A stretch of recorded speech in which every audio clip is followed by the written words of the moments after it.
I believe there will be a few comments on this. But right now we will listen to another presentation from OTP by Mr. Sándor Pataki. He will talk about the OTP's business plans for the People's Republic of China. 各位先生们，中国朋友大家好 ，Good afternoon. I'm going to disappoint you a little bit, okay? So if you are reading the presentation title, like OTP's businessman, unfortunately, I'm not going to reveal anything on that. So this time we are not going to make the highlight. That's going to be the National Bank, Central Bank, making the highlight, because this today initiative on the Renminbi as such is a great experience. And I do hope that it's not going to be a one-off event. There are going to be further sessions as well. So, one of the major difficulties dealing with China, I think, it's a vast country. It's sometimes difficult to understand because of the language. And sometimes I think most of us, probably many of us represented here today, a little bit lost at numbers, right? So if I'm asking you, what's the total balance sheet of ICBC? We have tons of numbers today, right? So it is 18.9 trillion renminbi. Jesus, how is that number? How that translates to dollar, for example? So as of today, I guess the spot rate is 6.2, something like that, yeah? So we are talking about something like 3.5 trillion US equivalent total assets. It's still something which is very difficult to digest, right? Especially, so much after lunch. Ms. Lee suggested that this year ICBC's expected net profit is going to be something like 45 billion bucks, correct? Yes. Do you know what's OTP's balance sheet? Exactly the same. So 45 billion, but there's the balance sheet. It's not the total P&L. So size does matter, right?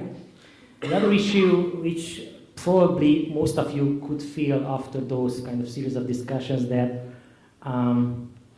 it's quite difficult to understand some of the recent issues and the learning curve about China is just kind of endless. The other day I met a young colleague who suggested speaking no Chinese, never having been to China. After half year, he more or less understands China. So be humble and blunt. So I told him, I'm dealing with China more than 35 years, and I do not understand it at all. Eva, is it difficult to translate? Kind of. Okay, fine. So, what can we say right now about China, about the financial sector as major challenges? 2 weeks ago, the Chinese parliament finished its spring session. They have once a year that, right? And they were talking about something like further liberalization of the sector. They were talking about like slowing down economy, which is going to pose certain challenges, right? We are talking about 7% GDP, which is a miracle compared to Eurozone or even to Hungary, though last year we were very proud to have 3.6%. Anyway, but year on year, China should create more than 10, rather 15 million new jobs, okay? So 7% versus 7.4, it's quite a drop. The banking sector is facing massive challenges as well. So right now the NPL at average is 1%. A ridiculously low number, right? However, the risk cost rate is going to be 100 bips this year. 2 years ago, it was 43 bips. Still okay by international standards. But again, there are tendencies. Massive problem dealing with the shadow banking, correct? Last year, out of total credits, 31% was kind of, made through the shadow banking. It's something very interesting and kind of, not really regulated, and it is definitely posing kind of, issue even in political terms for the leadership. But nevertheless, what is good about China, they are very systemically addressing issues. Second, there is a gradual approach. So probably from one of the first presentations, you could see that, for example, they are launching a program First, they are going to test that in few particular areas, whether they are the kind of coastal areas, whether particular big cities, but they are testing that. Afterwards, they are making certain conclusions, and only after that, they are probably going to enlarge that for the whole country. And the reason is quite simple. There are massive differences across, the whole country. The remote areas where the per capita GDP is something like $200 versus Canton when the GDP per capita is more than 10,000 or even 15,000, right? So probably those are the issues when we were thinking of something to do with China, right? Of course, OTP cannot do anything with China. It is rather China which does something with OTP or with Hungary. So to be very correct, okay?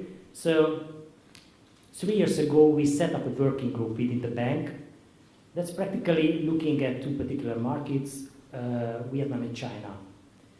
Again, we made lots of emphasis to explore potentials. I think we are still at the very, very beginning of the learning curve. That's why today, how many minutes? Endless. Endless like learning China, right? Anyway, so that's why today I'm not going to reveal any particular data information whatsoever. But believe we are working quite hard on that. There is constant dialogue between us and CBRC. CBRC, that's the regulatory body. To my understanding, next month they are going to have an official visit to Budapest as well. Again, there is relatively good working context between the Central Bank and People's Bank of China. But once again, stepping back a little bit, with China, be precise. Yesterday, there was an article, I guess, in Napi Gazdaság, something like that, and they were talking about the 4Q earnings of Bank of China. I'm looking at the picture, hang on. There's the headquarters of People's Bank of China. And even though the name is almost similar, but the first one is the monetary authority, right? The second is the fourth biggest commercial banks of China, correct? So I immediately called up the chief redactor, suggesting that, would you please change the picture? Because anyway, me was probably the only person who discovered that right at the moment, but nevertheless, not cause any kind of misunderstanding. So understanding China should be somewhat very precise. And you also recall that, again, just about numbers, Mr. Wang, the economic counselor, suggested this recent deal of Samsung, right? They are going to have a kind of, direct settlement of Renminbi bond trade, direct settlement of trade in Renminbi. I just have numbers. Oh, by the way, very interesting number. In 2012, 2011, the total South Korean Chinese trade turnover was something like 280 billion US. Practically the same magnitude as the total Chinese African, the continent, African trade turnover. So from that respect, South Korea is one of the major trading partners of China. So in 2014, out of the total South Korean Chinese export, 1.7% was settled in Renminbi, and 1% was settled in Renminbi as for the import. However, there is another important element, how Renminbi is becoming more and more international. In 2012, a mere 80 million US equivalent was held in RMB, Renminbi. And right now, as of today, 18.6 billion US, which underpins something like 29% of total non-won deposits, total FX deposits. So you see kind of development. And probably my last remark, so not all of you, but most of you could kind of guess that, what does that mean, Renminbi? Renmin, that means people. So it's people's money, right? So I guess you do have this currency since the establishment of People's Republic of China, so 94. Before you used it yuan, you called it yuan.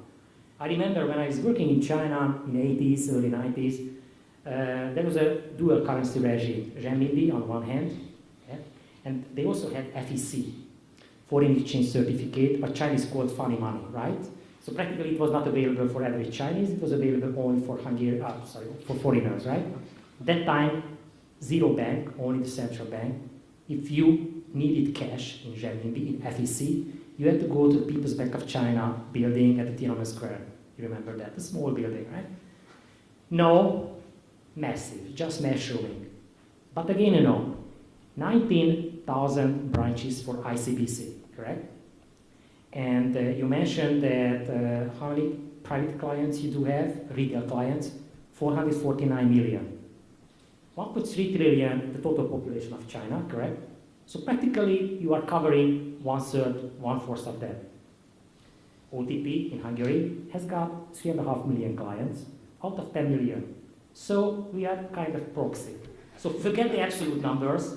I think sooner or later we can strike deals. Okay? So basically that's it. I'm sorry if it was not too much concrete and without any slides, but again, I thought that the press is going to be represented here.